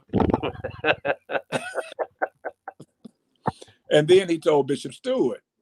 And I said, by that time, I just told 3 people, I said, maybe I need to be open to this. Okay. And I said, Lord, if you want me there, you make a way. Okay. So the thing is, I went back in May before the General Conference. My last stop there, and I went to PR Shy Hospital. Mm-hmm. It was opened up, and when I went out over, there was about 10 people out there. They were just crying. I said, what's wrong? What's wrong? They said, my brother's having surgery. I said, he's going to be all right. We're going to trust God. God's going to work. So that's not the problem. We don't have the money to pay the doctor. Oh, my. And I said, do you think that your brother would be open for me to interview him and the doctor doing the surgery? Mm-hmm. And they said that, yeah, go in and ask him. So I went in and asked him, and he said yes. And the doctor agreed to do it. And I took a video and asked the doctor what was he doing, the whole 9 yards. And then when I walked out, I paid the doctor. It was 15,000 naira, which was $100 for that. He had an appendectomy. Wow. Appendix. He had to take his appendix out. And when I left out of there, and they was jumping up as if I gave them $1 million. I told them, I said, the bill is paid. Thank you for allowing me the opportunity to share with your brother. And when I got back in the car, that's when the Lord said, you're released now. You can go. Your job is done. You can go. You Let can me go. share these quick pictures, Bishop. This is just amazing. Thank you, Sister Duhart, for sharing these with us. But this just really helps to illustrate the wonderful experience that you had in the 10th. These are beautiful. So And you go ahead, sir. thank you. I was looking at Yeah. the pictures. So you came to Georgia, Came to Georgia and you had Georgia on your on mind. my mind. On your mind. And I want to thank Georgia. Georgia was very good to me. I mean, extremely good to me. I mean, people worked together. We had a team that was out of this world. Uh, they didn't understand my style at first, Hmm. but we worked through it. Uh, I guess my only regret is that my last couple of years there, all of my focus was on Payne College, Yeah. and I lost the. I did not. I was not the prelate of the district. I became the prelate of the college Okay.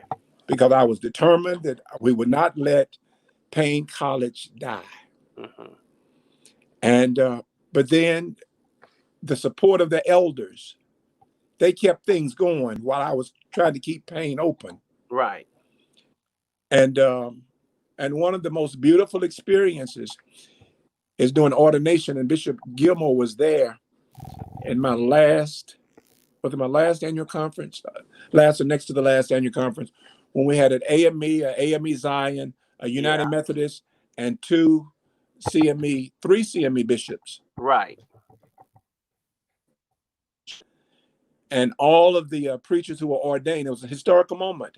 Yeah. All of those bishops signed their certificate of ordination as well as signed their Bibles. I remember that well. And that was such a powerful, impact uh, night. Matter of fact, the United Methodist bishop got up jumping Hmm. at this preaching. I mean, and Bishop Gilmore said, "Wow, wow, wow!" But it was and I thank Georgia for letting me be me. Hmm.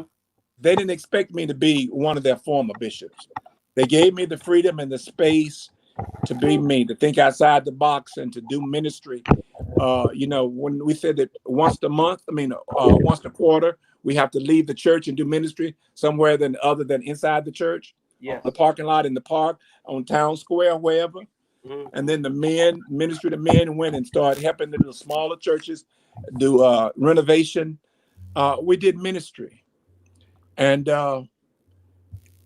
it proved the fact: Hmm. when you do ministry, you don't have to worry about money because ministry drives the budget, Yes. not the budget drives the ministry. Hmm. And I was, I have to give special kudos. I'm about to say this because it happened. When I first came up with the idea that we're going to pay all of our budget off that first year, I mean, that was my second year there. Uh, we had set a goal that everybody would pay around in December.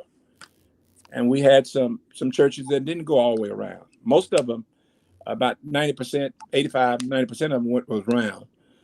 We were short of $250,000 to reach our goal. My elders council said, let's just pay all of our budget for this year and pay half of it for next year. I said, we still won't ever be out unless we bite the bullet. It was Jerry D. Woodfork that I went to and his wife. I said, I don't have it, but on my name, if you let me borrow the 250,000 so we can pay out, I promise you this time next year you'll be paid. Mm. In 8 months, we paid our debt. And from that point on, it created a new morale in that district.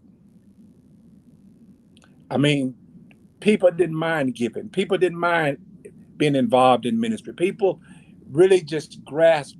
They felt good. They looked in the Christian and they loved to see those zeros. Um, but it happened with sacrifice. People don't realize it was sacrifice. I had to decide: do we buy a pencil or do we buy a paperclip? That's how tight it was for about a year and a half. But to God be the glory. I just thank God that the people of Georgia, the sixth district, uh, I can't say it's the best district because the 11th district is the best district in the church. Because Because wherever I am, it's gonna be the best, as long It's as I'm going to there. be the best. Right, right. Yeah, but I just thank God for the people in Georgia for receiving me, working with me, um, putting up with me, praying with me, uh, and following me. And Uh, Bishop, you also appointed the first female presiding elder for Georgia. no, I didn't. Oh, Bishop Blakey did that. Bishop Lakey did that. Okay. Yes, All right. Bishop yes, Lakey did. yes, Okay. All right. yes. Now, what I did know in Africa, I didn't say about that in Nigeria, because I knew that we were going to elect an indigenous bishop. Hmm. In every one of my annual conference, I appointed a female presiding elder, I see. because I knew that it was going to be very difficult because of their culture, that women cannot be over men. Hmm. So the thing is, I just took it up to my ignorance, but I just said that if we don't change it now, we won't be able to change it. It'll be a struggle. Sure. And still today, there are still women presiding elders in Nigeria. Wow, that's tremendous. So Bishop, we're almost wrapping up. Just a couple more things, and I appreciate your time and patience. And we just taken our time to really to hear your story, to learn some things that we really did not know. And I appreciate you. There are people there are pastors running, offering themselves for the episcopacy. What would you say to them in their journey to the episcopacy, and what is the church looking for now at this juncture in our time? The first thing I would say is be who you are. Don't try to be a carbon copy of anyone. And that was the thing that I think I love the most about Bishop Gilmore, because I never have the brain that he has in his little small fingernail Hmm. is more powerful than the brain in my head. But he never expected me to do ministry like he did ministry. Okay. So the thing is, you got to be yourself, because I think you got to bring what you bring to that table that you bring to the table of your ministry where you are. Hmm. The second thing is make sure that you want to do it, because it's not an easy task. It's probably I always said it's the best worst job that you can have. Hmm. You don't want to do nothing, you don't have to in places. But if you really want to work and make a difference, you got to roll your sleeve up and you've got to work. Hmm. The most difficult time, I always remember my very first College of Bishops meeting. Um, Dr. In Charles, Dr. Joe Neal came in and said, Bishop, we need some money. We need to operate. Hmm. And we don't need just a few dollars. We need thousands of dollars. And here I am with a budget. My apportionment was $1,000 a year. Okay. And I said, well, I don't have any money. I said, but what I can do, I would pay up my apportionments for the 4 years. And then I felt very inadequate, because the thing is, even though I didn't have the thousands, the 100,000, 50,000 of dollars to give, I felt like my voice was not equal. Okay. And that was a painful moment for me to be in that kind of situation. So it's a lot goes on. What we see on the outside. If I only knew what this real job was all about, I think I would have to wrestle more with God. Is Mm. that really what you want me to do? Because it's not play. We're living in a difficult moment. I think it's the moment of change. This pandemic is not accidental. I think God is calling us to rethink church, to redo church, and to refocus on Him. Hmm. Because the things that we've always done is not going to carry us to the next level until we be who God have called us to be, Hmm. and stop being carbon copies of what we have been. Wow. Yes, sir. And so your vision, you're back in Africa now, in the 11th Episcopal District. How has that been for you, Bishop? It's been very refreshing. Uh, it's been very refreshing. I worried more about my wife when I was assigned. And I'll always remember the phone call. I ain't gonna say who called me, but they on this phone call was sharing that I was going to the Episcopal Committee had voted to send me to the 11th. Okay. I rolled over in bed because it was right before the night service, and I prayed to God. I said, God, I ask you to send me home. I wanted to retire at home. And I heard God speak just as clear as I'm speaking. He said, I am sending you home. You made that baby. And nobody's going to love your baby like you love your baby. You go home and nurture your baby. And then I rolled over and I asked Rose, I said, Rose, I said, we got some news. And I just knew that she was just going to blow up and just go. And she said, what's that? I said, we're going to the 11th. And the first question she asked, are you going to be all right? I said, yes, I'm going to be all right. I'm fine. She said, well, good. She said, can we move back to Texas? I said, sure. Wow. And she wanted to be with these grandchildren. Yeah. And it was all, but God had fixed this.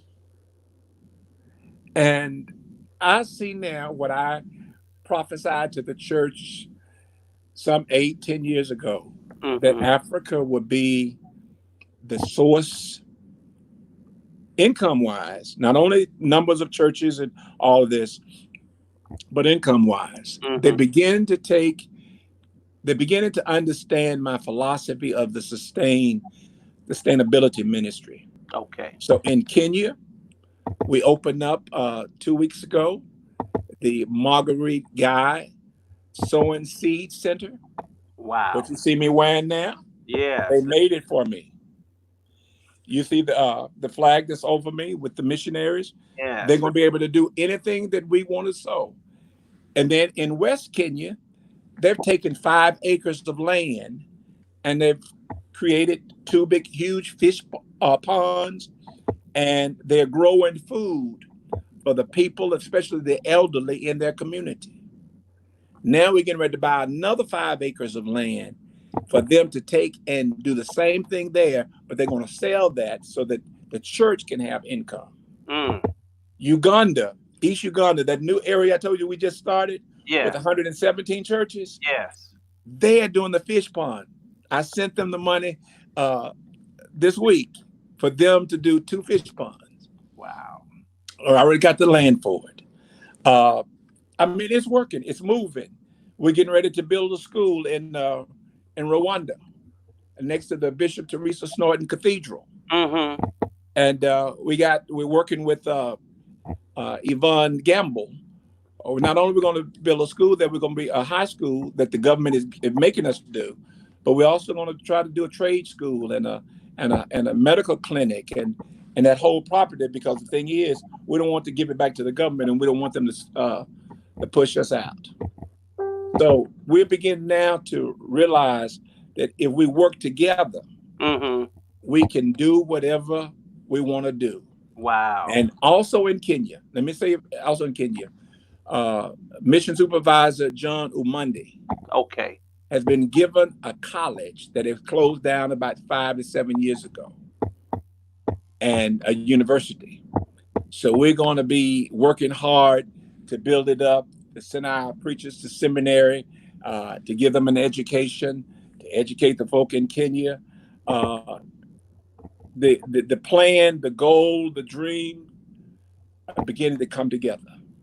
So I ask that your prayers, those who know how to pray and those who will pray for us. And all you have to say, and you don't need the details to it, but just say, Lord, bless the 11th, 133, Vision 133, and watch and see what God will do for us. Oh, I like that, what you got there. Yeah, this is from your factory? Yes, that's an entrepreneur. Right.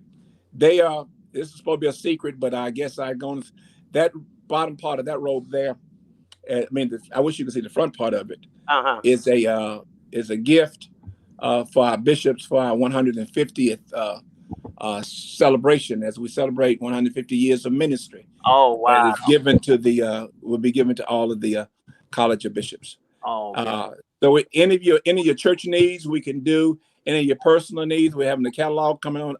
Hopefully within the next month, we'll be opening up our website, and we want to be your vendor for anything that you need that's dealing with sewing or making. We can do it. Yeah, there I am. Yeah. And so you're doing all kinds of banners and stoles and just anything that can be sewn. Anything that can be sewn. That's amazing. That is amazing. You can also go to the our publishing house. We already have the Paramount set Hmm. for the CME Church. Now we're working. We started the project before we realized that the AME and AME Zions are not doing their general conference the next year. But we started because we started new, and as we were training our new uh, tailors Hmm. to do their project, which we're going to sow seeds into keeping that going and keeping our people working and keeping our churches where we don't always have to depend on the bishop and the people in America to feed us and to pay our salaries and etc. We're on our way. We're on the road to be a sustainable Episcopal district. That's great, Bishop. My last question to you is this is our 150th year. What does the future look like for our church? Bright, bright, Right. bright. Hmm. And the reason why I say it's bright, it's still coming together. We've been looking for a platform to teach our preachers in India, because all they ask for us is that we would give them a platform to teach theology and Old and New Testament and administration, etc. We finally found Dr. Darrell Claiborne has Hmm. worked out a platform for us, and I think that we're ready to move forward. Hmm. And it's my prayer that in the next few weeks that we will start that program. And he's willing not only to do for India, but also do it for the via satellite for all of the other churches in areas in the 11th. In the 11th. So God is moving. Gets so Yes. many pieces to the puzzle, and sometimes I get weary. Sometimes I mean, in this pandemic, it didn't help any because when I'm idle. That's when I start dreaming and God starts speaking, or I think God's speaking. Hmm. Uh, so it's so I look forward to a great another 2 years to do what God has called me to do, Yes, sir. this work that He's called me to. Yes, sir. Well, Bishop, I sure do appreciate the time that you have spent with me and for sharing your wonderful story, your journey, your faith journey.